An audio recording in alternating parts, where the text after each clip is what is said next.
Hi, I'm Mike Bellevue. I'm the black powder editor for Guns of the Old West magazine.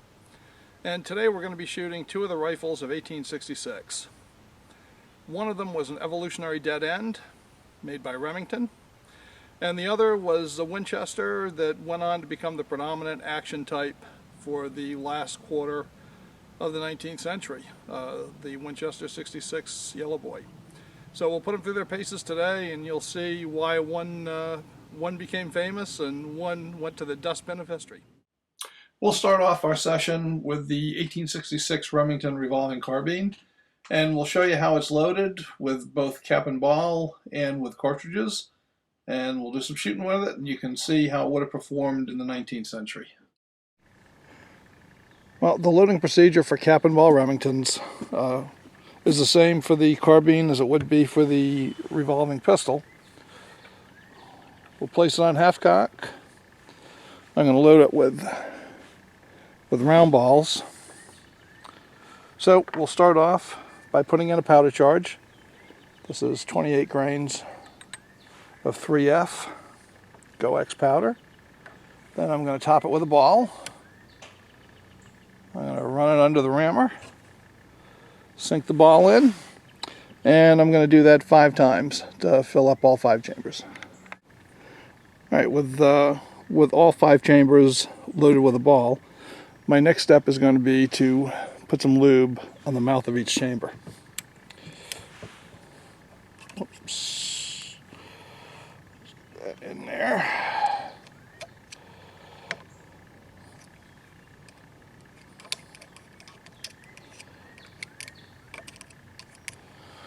Now, I'll get all 5 covered this way. A lot of people think that lubing the chamber mouths stops chain fires. It does not. It's been pretty conclusively proven that most chain fires happen from the rear. But what the lube does is keep the fouling soft and allows you to shoot the guns longer. Okay, as you can see, our chamber mouths are all greased up now, and the last step in the process is to cap the nipples. And for that, I like to use a Ted Cash straight line capper.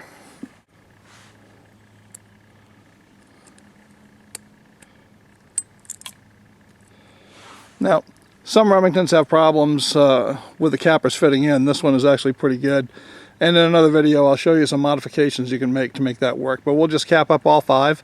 Now, of course, in the 19th century, they would have loaded all 6. And they would have lowered the hammer onto these safety notches here.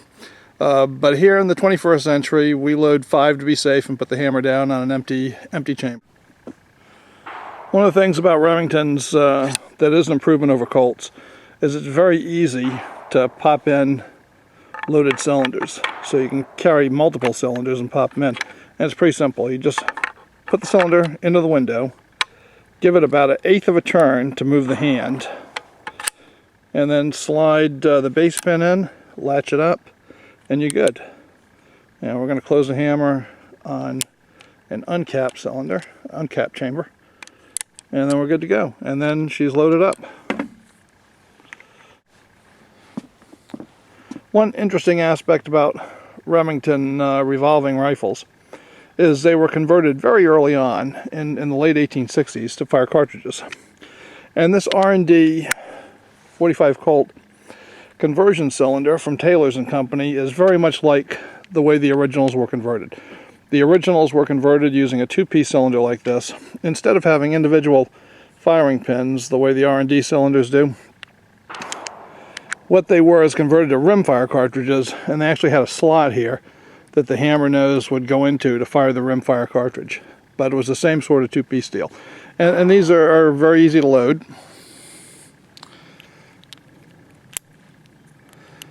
Just drop the shells in. There we go. There's one pin. I always leave the one right after the pin empty. Some people leave the one before the pin, but I know that that's going to be my empty. And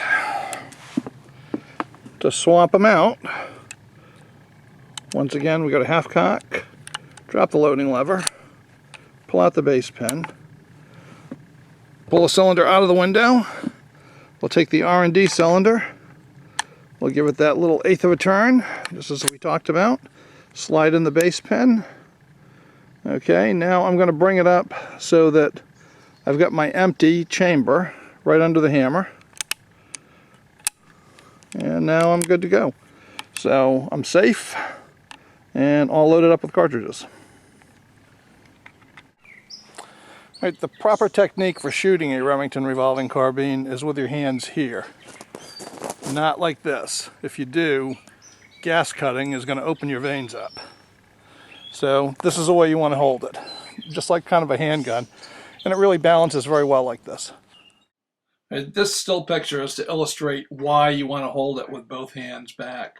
As you can see, the gas coming out of the cylinder.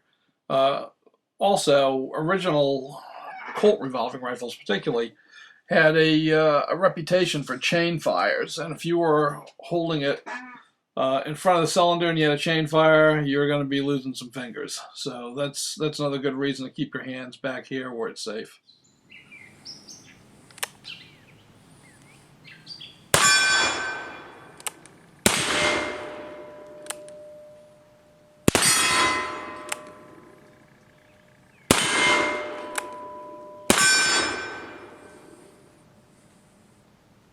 Okay, this time we're going to be firing the 1866 Remington carbine with cartridges using the R&D conversion cylinders.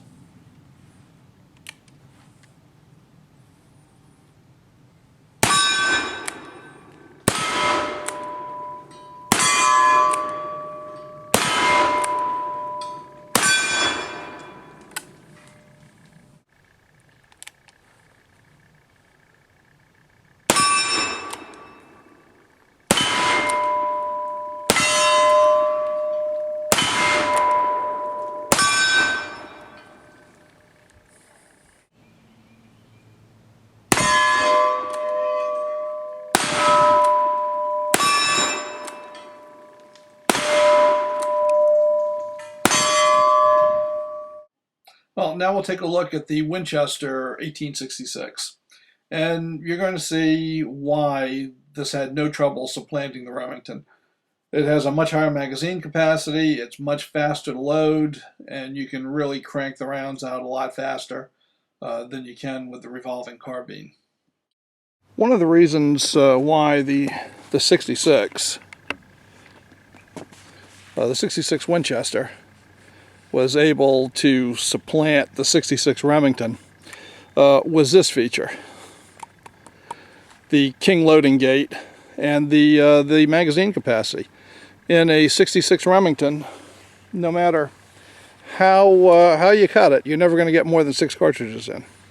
But even in this carbine, I can get 10. And in a full-size 66 rifle, I could get 14. And that was just an awful lot of firepower. It was the same thing in the Henry rifle that preceded this. And in fact, in Red Cloud's war, at the Fetterman fights, the wagon box fights, the hayfield fights, most of the firepower was delivered by Henry rifles carried by civilians who were accompanying the army. They usually left mounds of dead around them. So that's how we load this as opposed to loading the Remington. Let's go shoot them.